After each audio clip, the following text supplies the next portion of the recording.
Welcome back once again. This is Rod Powell, and you're listening to or watching the You Should Get a License podcast edition, your number one source for information, education, and inspiration on the most underrated career opportunity in business today. That is a career in the financial services, in the insurance industry.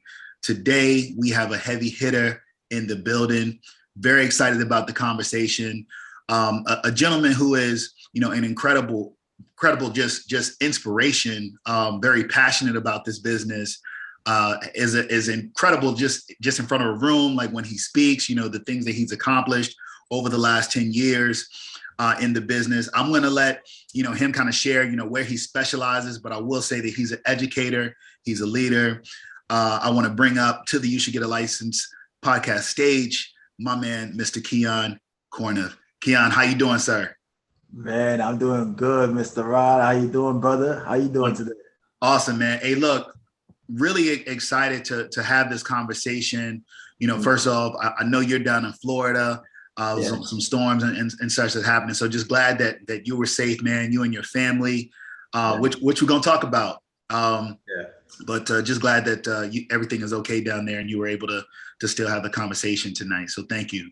Absolutely. And I also want to thank you as well for definitely inviting me to the platform, because being a fan of the show, I've been watching, I'm subscribed, and definitely love what you're doing to the industry, because, your platform is really helping a lot of people and it's inspiring people. So anything that I could do to add value to that, I'm happy to be here, man. I appreciate it. So look, as we jump in, there's a lot of different segments, in this industry, in the financial industry. People have a lot of different focuses. So for people who are listening, I know your name is Mr. Finance. You're known as Mr. Finance, in this industry. Can you just tell me a little bit about, and tell our listeners a little bit about what you do, what you focus on a day-to-day in your business? So pretty much, being in the financial industry as an educator and a business coach, one of the things there's a few things that I focus on every day. Every day I focus on who can I reach, who can I teach, and who can I mentor, right? These are the three things I try to figure out. So we call that prospecting, contacting, and doing some presentation.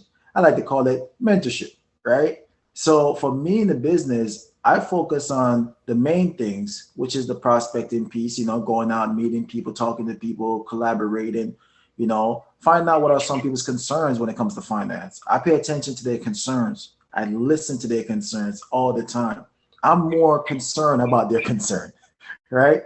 And then I learn how to contact people, right? Because I want to contact, not just getting on the phone. How about text, WhatsApp, YouTube, whatever. I'm all about contacting people, because contact is just collaborating, talking. But my most important thing is that the conversation is the presentation. I tell people, stop doing presentations and start having conversations. We got to start talking about money. So back in the days, I used to have what's called money talks, right? Because we got to talk about money. Nobody's talking about money, especially in our community. True that. Our family don't talk money because nobody wants nobody to know that they're really broke, right? They look rich. We all know the rich uncle or the rich auntie. They look rich. They got a nice car. But if you was to ever talk to them about their finances, they may have made a lot, but they're spending a lot more than they make. That's right. They're broke. They're just as broke as us, but they look rich, right? So we got to have money talk. Finance needs to be a conversation. So I stopped doing presentations. I started having conversations. And that's one of the three things that I really focus on every day, to really start having a lot of conversations about money.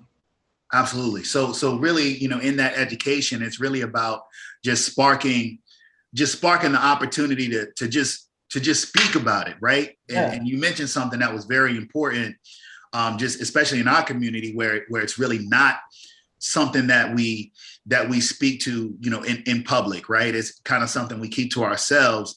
But in order for us to grow, it's like you don't know where you really want to go until you know where you are, and you don't know where you are until you can have some motive of perspective to even compare that to something, because everybody feels like they're doing it the right way. Right. But then you might say, oh, well, you get some information that you provide as an educator, and you say, oh, there's another way for me to do this that I wasn't familiar with. I'll always say, when it comes to legacy building, and generational wealth, it has to start with someone. And if it hasn't been in our families prior, then it's going to start with you. Right. You know? And it's so important you said that, because one of the key elements that I tell people that to build wealth is not just about monetary value. Wealth is information that is understood. That is wealth. Because knowledge is not power until it's understood how to implement it. Right. It's implementation of the knowledge that is powerful. So it's the same thing with finance. A lot of us have financial education. We all have it. We have it at our fingertips. We have it in our smartphones. But the problem is that we don't understand what we know. And that's the key thing. So once we could pass down information that is understood, that is the wealth. Because then when you have the money, you put the understanding to work, right? Yeah. And I think that's what we're missing in this whole financial literacy. We're missing the understanding of the information we're receiving. See, this is, look, we're already starting to peel back some layers here. We're getting ready to go deep. I'm gonna pull it back in a second, but I just want to say, like, this is actually the perfect conversation for this platform. Yeah. And it's one of the main reasons, why we say here, you should get a license, because it's about empowering not only yourself, but also being able to empower others as well in an industry that really encompasses every aspect of our lives. Yeah. Everything we do has something to do with finance, with insurance, with some type of financial service product across the board, from our daily health, our property, our assets, what we're doing with our cash, where we're putting our money, whether it's in the bank or in our life insurance policies, yes. That I know you educate on a great deal. It's something that encompasses everybody. So why not get the license? Right. So that you can not only have the information for yourself, but you can offer it to others as well. Look, okay, I want to go deep. I want to go back. I want to go back in time. Before, Keyon Corniffe was a Mr. Finance, before Bishana's legacy. I want to go all the way back. Take me back to 9, 10 years old. Now you're from Kingston, Jamaica, correct? From Kingston, Jamaica. Yeah. All right. So take me back to Kingston, young Keyon Corniffe, dreaming about the future, what's coming next. What did you want to be when you grew up? What was your aspiration? What was your goal, your vision when you said, hey, I'm an adult, this is where I'm gonna be? It's funny. I used to tell this story. I think I was telling, my better half this story about, as a kid, I grew up in Kingston on Walton Park Road. And the coolest job to me, at the time, right? It was something that was fascinating about the guys jump off the truck, pick up the garbage and jump back on the truck, right? Just to show you when you're in a perspective, when you're in the environment, right? To me, garbage collector was like the coolest job to me, because it was like, man, he could jump on the truck, jump off the truck, jump on the truck. As a kid, I thought that was cool, and the way that they were doing all that, because that's what I seen. And then, my mom's always been an entrepreneur. My mother was an entrepreneur. She started selling food out of a little wagon and build up her business, right? So I've always been around like entrepreneurial stuff growing up. So for me, my dream job at the time, because of my environment, was to be a garbage man. Wow. And then I moved from Kingston in the ghetto, and my mom got very successful in her business, and we moved to a place called Portmore. And we lived over there. That's like a residential suburbia now, right? And we moved from the ghetto to, from the ghetto to Beverly Hills, in a sense, right? And we started living amongst doctors, policemen, and people that was, in a upper scale society. Then that perspective changed. Now I wanted to be a soccer player. I was very good at soccer. I played soccer. And then my entrepreneurial spirit came because of my stepdad. One day I went to this orange walk. His family owns like orange walks. And I went there with him one day, and I saw all the orange on the ground. And I was like, why nobody using up the oranges? And I said, can I pick some orange and bring home? And he said, sure. And he said to the workers, get my son some Kirkus bags, you know, the Kirkus bags to go pack them up. So I load up like 3 bags of oranges. And I brought it back home and I asked him, could you stop and get me some plastic bags? Because I want to bag them up. And he was like, what you doing? I was like, I'm going to sell this in the neighborhood. And my mom was like, no, you're not. Don't be knocking people's door. Da, da, da. My stepdad's like, let him be. This is your idea. This is my idea. Okay. Because now I want to go sell oranges, right? So I bagged up these things and I started knocking door to door. I packed up my book bag on Sundays and go knock door to door and sell each bag $50 a bag in Jamaica. Those are small money compared back then. Okay. 50 Jamaican dollars. Yeah, Jamaican dollars. Gotcha. Okay, I got you. 50 bag for 5 oranges, right? And I used to say, guys, these are fresh oranges. Instead of going to the store, look, it's right here at your door. Don't you need it for your Sunday dinner, breakfast and dinner? And that's how I sell. That was my pitch, right? And I sold it to the point where I would run out, and now I have clients, right? So my stepdad see that I grew this thing, and he was like, how about I drive you around so you can get more grounds? And little over little, I started this little business of mine. And that was my first entrepreneur business. And I just always believe in entrepreneurship. So even when I moved to America, I remember one time I used to sell lemonade to my homeboys when they used to come to the house. I always wanted to drink up all my juice. I said, listen, man, it's $1 a cup. So if they come over, they got to pay for it, right? $1 a cup. Then we would go cut lawns. You know, I used to live in Jersey, so we used to go shovel snow. When the snow come, I don't care if it was a early dismissal, late dismissal, I'm with my shovel. And we out there shoveling. And we go hit the houses up. And what we do is that we put all the money together. And at the end, we split it down evenly. Right? And it's just always this entrepreneur space for me, man. Always entrepreneurship. So as a child, my entrepreneurship was really because of my mom and my stepdad that really pushed and showed me that if you want something, you go after it. Absolutely. So the oranges, how were you around it? How were you then? How were you at that point? Man, I was probably like, let me see, I moved out of it. So I was probably like 10, 11. 10. Okay. So 10 years old, you know, you had the bug, you saw it with your mom, you saw it with your stepdad. So it was in the family. You saw the lifestyle change. Yeah. Right. Very important, like bringing up that perspective piece too. Yeah. Because of what you were exposed to, you saw one thing. He's like, hey, I'm going to do that. But then when you got into another environment, you're exposed to some other things. You say, hey, you know, I'm going to do that. I wanted that. Then even when you moved to the States, to Jersey at how old? 13. And at that point, it continued on because it's like, hey, when the fellas come over and they want to drink up all the punch, that's a good idea, actually. You know, I got boys, you know, and $1 cup. $1 cup. You actually gave me something, man. You already started dropping some nuggets, you know. So you moved to the States. You know, you're continuing with the entrepreneurial spirit at this point. Take me through, you know, your high school years. You know, what comes after. How do you end up, you know, getting into, you know, this industry? How does financial services kind of find its way to you? You know, throughout high school, I played sports, right? Okay. I was an athlete.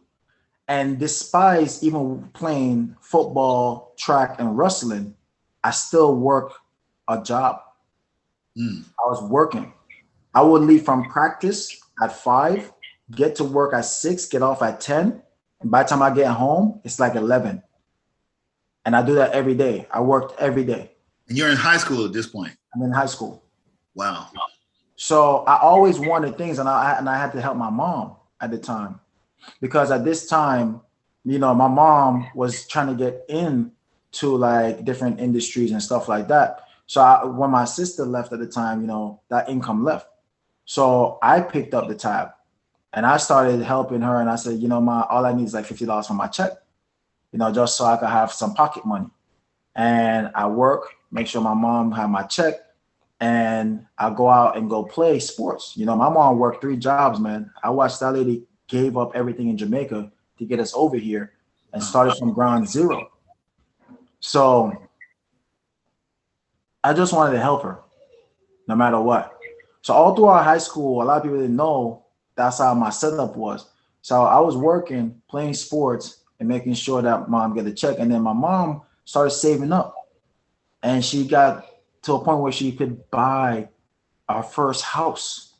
And she bought it, flipped it, made some money, bought some more houses, and then we became landlords in Connecticut. My mom had multiple houses in Connecticut, right? We had 2 houses in Jersey. We lived in a 3-family house. And my sister came back, and we all living together. And then 2008, 2009, the real estate market crashed. And I watched the tenants went from being able to pay their rent to can't pay their rent. And we can't get them out the house. And because my mom didn't learn something called a short sell. That's simple little knowledge right there about a short sell where you could break even or you could come out, but you at least you don't lose what you already gained. And I watched that houses suck my mother dry, man, and destroyed one of the greatest entrepreneurs I ever know. Wow. So that killed her spirit. And not only killed her spirit, it killed our generational wealth. Because we lost everything, including the very house we lived in. So at the end of my senior year, we were moving out of the house that I thought would forever be ours. So it set our family back. So me getting into the financial space was accident. Because fast forward, I went down a stage where I did the music for a while. I was a recording artist. I had artists and all that stuff. And we were trying to chase this road and going down that lane. And I just didn't like the life that it would have bring. So I decided to step away because I became a father. And I said, I remember, one of my elders, they come up to me and they say, the life that you're living right now, is that your life that you want for your son? And I said, nah, my son will never live this life. He's like, you could say that now, but he's watching everything you do. So the life that you live is the life that he's going to think is for him. And I switched up and I went and got 3 jobs. I started working 3 jobs. I worked from 3:45 in the morning to 11:30 at night. And I was doing that for like 5 years at a time. And this opportunity to get in the industry, it came at a time where I gained full custody of my son. He was 1.5 years old. I became a single parent. And here I am, lost my apartment at the time, and I had to move in with my aunt. I never forget it. My cousin called. It was a Wednesday night. And he asked me, he's like, hey, are you open to learning more about finance? And I was like, yeah. But I was like, wait, how much is it going to cost me? And he was like, nothing, man, it's free. I was like, yeah, right. What's the catch? Because I did the old Amway thing before, right? Selling the juice and all that stuff. I did that before when I was like 18. Sold the dream. I'm going to be a millionaire. Didn't happen. But I love the juice, right? Love the juice. Good energy drinks. Good energy yeah, drinks. I messed with it, right? But I'm like, yo, is this like Amway? I was like, dude, just give it to me straight. He's like, you know what, man? You want me to tell you how much you got to pay? You just got to pay attention. That's all you got to pay. Pay attention. Right? And I was like, all right, man, I'm coming down. But I'm telling you, the minute they talk about spending any money, I'm getting up. And I came down and I checked it out. And let me tell you something, bro. I fell in love. I fell in love with the movement. I fell in love with being in the financial industry. I remember the one thing that he said is that once you're a license, and I know anything pertaining to a license, especially a state license, it's legit. I wasn't sure what the company was about, but I know it was legit that moment. The minute they said license is required, background check, I don't know what it is you're really doing yet, but I understand it has a license to do what you do. Right. And that's how I got in the industry. And within 2 years, I was able to get rid of all of my jobs. And I started my journey to be full-time. So I always tell people that, I know people when they hear that, they must say, man, Keyon, you've been in the industry since 2012. You must be a millionaire, right? I said, no, I'm not a millionaire. But here's one thing I can tell you. Every financial obstacles that have come my way, I know how to overcome every last one of them confidently. That's right. And that's what financial literacy is. Because time would make me wealthy. But what do you do when the obstacles come? That sets you back. Me? No. It's a learning moment. That's right. and I overcome it. It's that mindset, man. I love your mindset and the way that, you know, you approach, you know, different situations in life, because, you know, even in seeing, you know, what happened with your mother, you know, you guys built up. I mean, it sounds like she did it twice. She built it up in Jamaica and then came to the States, built again. Right. And then you saw her reset both of those times. The second time, you know, it sounds like she was like, look, I'm done at this point. Right.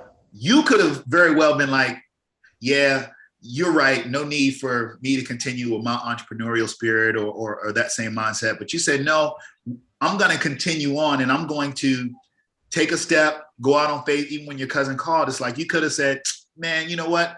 I'm good. We got this stuff going on my mom. I'm just going to I got to keep working. I ain't got time. Boom, click. Right. But you're like, no, I'm going to go ahead and give it a shot. And then you stepped out and you took that chance. And I like the fact that you mentioned it helped you get to a point where, you know, because one, and I'm gonna come back and touch on this, the fact that you say, hey, well, no, I've been in the industry 10 years. I'm not a millionaire now. That's something I want to address, because we live in this instant gratification world, right? But what you spoke to was, if something were to happen, if an obstacle comes up, a situation comes up, I'm prepared because I have the knowledge and information to navigate certain circumstances. So there's two things that I'd like you to kind of expound on. One, the fact that, yes, we know that this is the highest paid industry in the country. We know that it's irrefutable. It's statistically proven. We know this. It's the industry where most millionaires are made. However, in this social media world that we live in, things look like they happen quickly without the process that it actually takes in order to establish, you know, the large degree of success. So I'd like you to kind of speak to, you know, what does it look like to build this career over the course of a decade? You know, I've been in the industry. We've been in the industry about the same amount of time. So and I feel you, man. It's like, yeah, you know, hey, I've accomplished some things, but you know, I'm still on the journey, you know? So if you could actually just kind of touch on that one, what's it like to, hey, go year after year after year, but still continuing to build, and the fact that it is a process, just speaking to the fact that it is a process. And then two, what does it mean to have that mindset to be able to navigate when certain things come up that others who don't have this experience may not be able to do? Right. You know, the one thing I want every entrepreneur, and I'm so, when I say I'm so blessed and I'm so thankful that I was able to have some of the greatest mentors to speak into me, because that's important, to have the right mentorship. I remember a guy, I will always give him his credit. We used to call him Papa Cap, Greg Cap. I remember Greg Cap said, there's 3 stages to becoming successful. And you have to know your stages. It's like a marriage.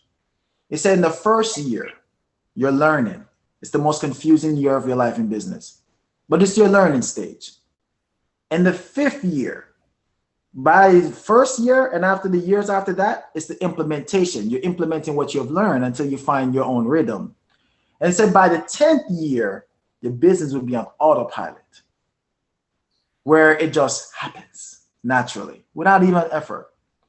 That's where I'm at now.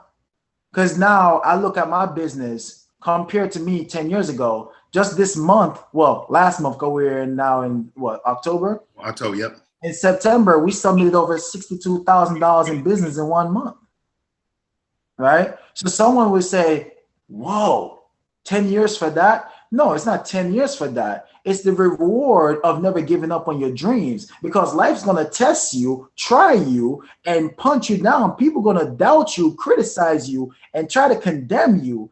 But you have to believe in your journey, because it's not where you are, it's where you're going. And sometimes you don't explain to people where you're going. You just got to know where you're going. Keep your eyes on your prize and stop worrying about what other people are doing. I just keep my eyes on my prize, even when it confuses the people around me, even when it confuses the people that love me, even when it confuses the people that doubt me, or they feel it confirmed that I will be a failure. But look at me now. And I just sit back and just be thankful. I don't even have to brag about it, because over the years, I've learned through my failures that in your failing years, it's your learning years. Right. And your success is the result of never giving up through your failures. Absolutely, man. I love that. I love that. You know, I remember a mentor told me, you know, early in my career, he said, the people who end up being the most successful in this business, they aren't necessarily the people that come out and hit the home runs right out of the gate. Right. They're the people that can outlast everybody else. Mm-hmm. You know, it's almost like the story of Bruce Lee. They said, I'm not afraid of a man that know 1,000 kicks. I'm afraid of a man who will kick you 1,000 times in the one kick. There you go. That's me.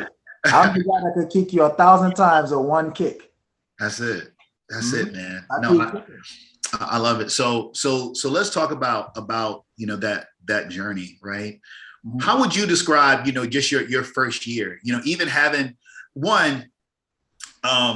Here's what I can tell. One, from meeting you, you know, in person and having a conversation with you, but also from, you know, hearing more about your story, and in this setting, I can tell that you grew up with a very strong work ethic. You grew up with an example of that. Yeah. You embodied it. You took it. I mean, one that's really not common, to be frank. You know, and it's not common, you know, in the environment, especially, you know, where we are now, because people want things easy, you know, and they don't want to put necessarily that extra degree of work in. Wow. Tell me about your first year, like in the industry, like as soon as you got licensed, what was that first year like for you? Oh man, you're gonna laugh when you hear this. So when I first started the business, you know, we had to complete a certain task, right? We get 3 business partners to come and start building up the brokerage. I did that in my first 7 days. They said it's supposed to take you 30. I did it in 7. I started going out campaigning immediately. I was so in love with the education that I had to be reminded, you need to get your license. So I was so caught up with the education piece, like, yo, you need to learn this. You got to meet my mentor, you know. I was so in love with the education that I wasn't worried about the compensation. I was just in love with the mission. And then eventually someone said, you got to get your license. I said, all right, I got to go get this license. So I started studying. And Rod, it took me 6 months to get a license. Wow. I passed on my 13th try. Wow. Try. And there's times where I wanted to give up. There was times where people were doubting, and, you know, I was married at the time to a particular lady, and she was like, what the hell? You know, might as well quit, you know, because you're not making no money and everybody's making money off your team. And I had a big team, Rod, a big brokerage. I mean, I had over 60-something people in my organization. Wow. And I couldn't get my promotion. I couldn't get to the next level, right? But I was still in love with the mission. It didn't deteriorate my love to help people. So I continued. And when I finally got licensed, you think that, all right, he's going to hit it out of the gate now, right? No, I didn't. I didn't hit it out the gate right away. Because then some obstacles come up, right? Had a disagreement with the manager at the time, had to reshift. And guess what? We had to move to a different place and get my thing off. And I started from ground zero again. But once again, the setbacks didn't break me. It actually made me, because that setback was the setup for my greatest comeback. And I came back stronger and better because I learned throughout those 6 months that I didn't have my license. I learned about products. I learned how to train. I learned how to go out there and educate people. I just learned. So I took it as I paid, and I always tell people this, I paid $100,000 because that's what my mentor earned just from my organization, from coaching and mentorship. But I paid $100,000 for my education. So I tell people I got a PhD too in finance, because I learned from some of the greatest people. I learned about annuities when annuities wasn't a big thing. I learned about fixed index annuity when the GIUL was the thing in the market from Western Reserve. I learned about all of those IULs back then. And I fell in love with that whole infinite banking concept, and I learned about the book by Robert Nash, and I started reading that book. That's when I learned about the whole create your own bank from. Yeah. So I got so much knowledge in my first. So I tell people this, I would encourage any entrepreneur, look at your first year as your learning years. Learn as much as possible. Don't look at it like a day to make money. You can make money, but focus on how much you can learn and learn and earn too. But learn. And if you learn, you'll always go earn. That's right. That's right. The more you learn, the more you earn, you know. Hey, look, so let's go back for a minute. So for our listeners, because, you know, someone here might hear, there's a buzzword that you mentioned, infinite banking. It's a buzzword right now. And the book by Robert Nash. What's the title of that book? So it's called Be Your Own Bank. Be Your Own Bank by Robert Nash. One that's something that you know, if you're listening, you could go and check out. But if you could explain just in a quick synopsis, what is infinite banking? Like, what does that mean? Infinite banking is pretty much finding a place or putting your money in a place where you get four things. You get growth, safety, protection, and my favorite, a whole lot of tax advantages. Because it's a place where you can put your money and get the growth where you get compounded interest, right? And we have access to places that you can get unlimited compound interest. You have the opportunity where some places they give you up to 10%. So it's the opportunity to get the growth or to get the compounded interest. Because you got to know the difference. The bank gives you simple interest. Insurance companies could give you compounded interest. Now, the safety feature is where even though your money is almost like it's tied or it gets credited by the stock market, right? The good thing is that it has a safety feature where every time the market goes down below zero, you never lose no money. So that's why the banks use it, because it's called bank-owned life insurance, BOLI. So the banks use it because they can't lose our money. So it has to have a safety. And then the tax advantage is where if we need our money, you get a tax-free withdrawals, or you can take a tax-free loan against your money, just like a regular bank. But the funny thing is that you're not paying the bank the interest, you're paying yourself. And that's a cool feature. And if God forbid something happens to you, your family get your cash value plus your death benefit free, tax-free, no estate tax.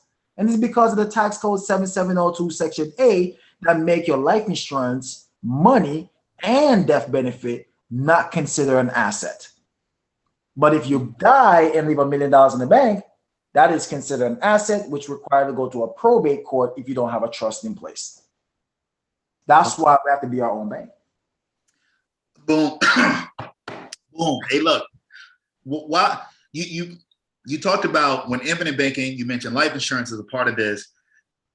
How come, and I know that you not only, you know, talk to your clients about this, but you train other agents about these concepts. Like you help, you know, people to start in their careers and kind of building their careers by learning this education and sharing it with others. Why isn't this something that is spoken about in your opinion, you know, through the major news outlets or even in the school classes? Why is this not just commonplace? Well, to get what they call controversial, right? Now think about this concept. If we was to learn about how to create our own banks, there wouldn't be no need for a bank. Then everybody go work directly with the insurance companies. And if we start working with the insurance companies and getting these compound interest and guarantee to never lose money, then there will be no need for Wall Street or what we call financial advisors. And if there's no need for a financial advisor, and then there's no need for someone to go work a job, but they just make money, save money, make money work for them, then they wouldn't have to work 40 hours a week. They may work, say, 20. That would mean that our economy will then drop down and the workforce will be depleted, or most people just become an entrepreneur. So if everybody's an entrepreneur and nobody wants to work, then it destroys our economy. So they have to make sure that only 1 to 5% has learned about this. And we even talking about this frankly, most people still goes over their head. Because we're so conditioned to believe that working a 9 to 5 will get us to the destination. But if one knows their FIN number, their final income number for retirement, where they know what they need for retirement and they know how much they need to save for retirement. And once they know their FIN number, that number will let you know that working a 9 to 5 job will never get you to the destination that you desire. So you have to settle for what the government give you. And 9 out of 10 times, what we have set up is where our Social Security be taxable because we're receiving money from a 401k or a mutual fund or a stock. But if we had our money coming from life insurance, we could reduce the taxation upon our Social Security. But that's for a whole nother topic. Look, man, see, this is what it means to be a certified financial educator. So if you're listening to this and you enjoying hearing about the concepts that Keyon is sharing right now, this is why you should get a license. This is why you need to get to this industry, so you can start to learn some of these concepts, and then you can share them with the same degree of proficiency that he's speaking to them right now. You just mentioned, look, I was gonna save this one because I've seen you speak about the FIN number. I've had the opportunity to share that information, with some other people, but I love the way that you explain it and talk about it. Could you give us a quick overview of what that FIN number means and how it breaks down? I know there's a whole example, but if you could kind of summarize it for us, just to kind of give an understanding to the people who are listening on the platform right now. Absolutely. I'll even give them how simple it is to know your FIN number. The FIN number starts with 3 things. You got to know the now, the later, the end. That's how you write it down on a piece of paper. Now, later, the end, coming down in a vertical angle. After that, you got to know where you are now, your current age. So they said the average person starts saving for their retirement at age 30 years old. Later stands for your current your retirement age. They said that the average person want to retire at 65. And they said that the end stands for the average person that wants to die. Their life expectancy is around 85. So the average person thinks that $5,000 a month is enough during retirement, later years. So if it's $5,000 a month, that's $60,000 a year. So from 65 to 85, the average person would need about 20 years of money coming in, which is $60,000 a year. 20 times 60,000 gives you $1.2 million that the average person need to have saved up by 65 in order to receive $5,000 a month from 65 to 85. Now, what you got to do is calculate, well, I just figure out what I need. Well, how do you figure out how much you need to save? Take the need of the 1.2 million, add it to the now, divide it by the amount of years that you have to save. From 30 to 65, that's 35 years. So you divide 35 years into 1.2 million, it tells you that you have to save around $34,000+ a year. And if you divide that by 12, you figure out how much you need to save a month, which is about $2,800 plus a month. Which average 30-year-old can save $34,000+ a year in order to retire with $1.2 million at 65? So the average person see that working a 9 to 5 and putting their money in their 401k, they're selling for what's called a 40-40-40 plan, where you're going to work 40 years of your life, put your money in a 401k, and you're going to try to live off 40% of your income when you're already struggling with 100%. You're set up to fail from day one. Powerful, man. Powerful. Now you teach this with ease at this point. Yeah. What was the journey? Okay, so when you came in really kind of blazing the trail like right off the jump, because you were hungry, you were passionate, you were into the information. You got your license. What do you think is the difference for you? Like, why is it the training portion versus just, okay, well, I'm just gonna just produce and write my business? Like, because there's types of people that say, hey, look, I'm just gonna focus on just the product aspect. For right. You took the information and said, hey, look, I need to disseminate this. I need to share this with everybody. I want to help others get proficient with it. What is the driver of that lane for you? Oh, man, let me tell you something. I've gotten more business through education than I ever had to sell. Don't get me wrong. There was a time where I used to sell and it was hard because I had to try to persuade people or try to tell them this is better than this, or you trash talk this to take that. I hated that.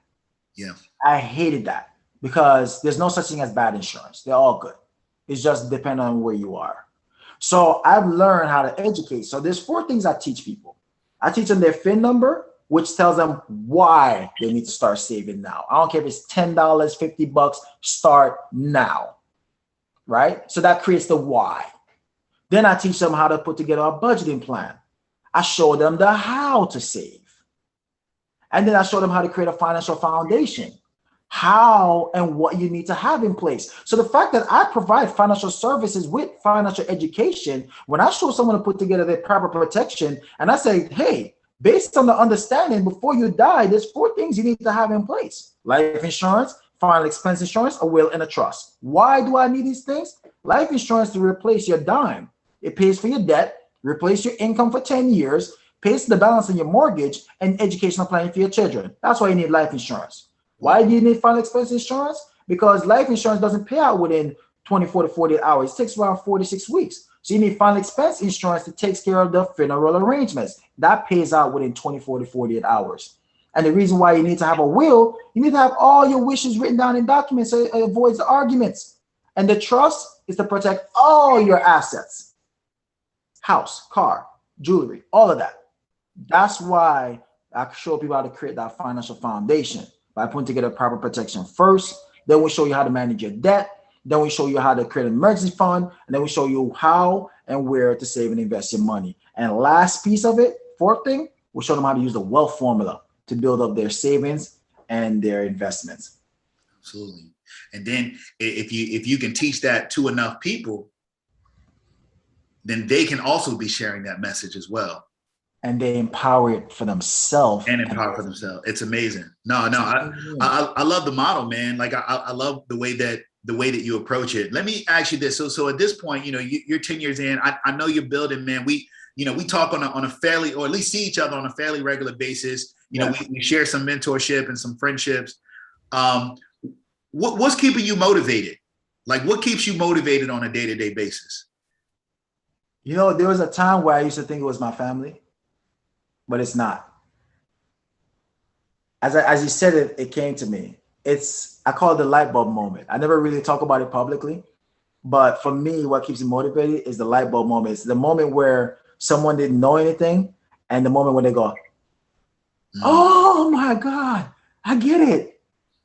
I live for that moment. Like, I get excited when someone gets it, because then I feel like I'm not the only one that gets it now. You get it too. It creates a room where we can have conversations that we're not having, especially within our Black community, man. We need this information in all communities. I tell people that wealth is not just a Black thing. Poverty and being poor, because remember now, poor is not about money. Poor is a mindset. Mindset, yep. Poor is when we pass over opportunities repeatedly to learn and earn. And that makes us broke, which then makes us broken. And once you become broken, you can be fixed. We just have to be open to learning. That's the thing. Financial literacy is the answer to poverty. 100%. 100%, man. Look, you really kind of summarized, just not only, what your message is, but really what your journey has been as well. But I do want to ask, how do you feel your life has been prior to being licensed versus after having a license? And to break that down, how do you feel like having a license has changed you as a person? It taught me to never give up on what you believe in. Because of the journey, it took me 13 try. And now I could be a testimony to someone and say, it took me 13 try, but it gave me 13 lessons. So I don't look at it as a bad thing anymore. I look at it as like a blessing, because those lessons taught me to never give up. And I've always been determined. And I always remind myself when there's days where doubt creep in. And I said, dude, you're going to give up? 13's try? You're crazy. So many more people need you out here. So I never get comfortable, because I just always think, who else can I help? So prior to me being licensed, I didn't have real goals. I didn't have a real purpose. So me coming in the financial industry, it gave me a purpose that was bigger than me. It was bigger than me. It was bigger than my family. It was bigger than the people that I associate myself with. Because, Rod, I educate people in Trinidad and Netherlands, and I teach them these fundamentals. That to me showed me that financial literacy is a global thing. Yeah. So it's bigger than me. So that's what it changed for me. It gave me a purpose. And my purpose is to empower everyone with this knowledge, empower everybody that I know. I just want people to be empowered, man, because I feel like if I can't be rich in this lifetime, I'm going to make sure the ones behind me have the knowledge with the money. And that's why you got to have life insurance. That's right. That's right. And you're a father as well. Yeah, six. I'm boys, 2 girls. Right. So, so I mean, having a father is like, what does that mean for you? Because what does that mean for you to actually have, this space, this platform, this industry to be able to share from as well? Because you just touched on making sure that those who are coming after you. So how are you thinking about this impacting your children, not just for the things you're putting in place, but just you being in this industry? I think the greatest example that I know this information is very relatively easily to learn is when my son at the time, he was just under 6 years old. And I remember him just sitting out by the office, outside the office, and he's having a conversation with his little brother, Kareem, and he's telling his little brother the rule of 72. And I'm listening to him. That's my oldest, Kiki. Yeah, I remember it. That's all I wanted to bring that. That's all I wanted you to talk about it. Yeah. And Kiki's teaching his little brother the rule of 72. And he got so good at it to the point where I even have him teach this to my. I was like, you guys don't understand this? Kiki, come up here. Tell everybody what the rule of 72 is. And this little kid is breaking this down, even on a main stage, in front of like thousands of people. And they're saying, if this little kid know this, what's stopping me as an adult? So that's when I learned that this information is easy to grasp, because I didn't sit him down and say, listen. He was just by the door, just always listening to me teaching. And this is just eavesdropping. So I started putting it in front of him. My son today is an entrepreneur. He's 11-year-old. He's trying to figure out ways how to build things. At first, he wanted to do gaming. The next thing he wanted to get into clothing. Now he's telling me he's cleaning shoes and he's into that type of things. The kid is always trying to figure out ways how to make money. And I think about that and I said, that to me is the greatest thing that this business has given me, is because as a father, I grew up without my real father. I had the best stepdad ever. God rest his soul.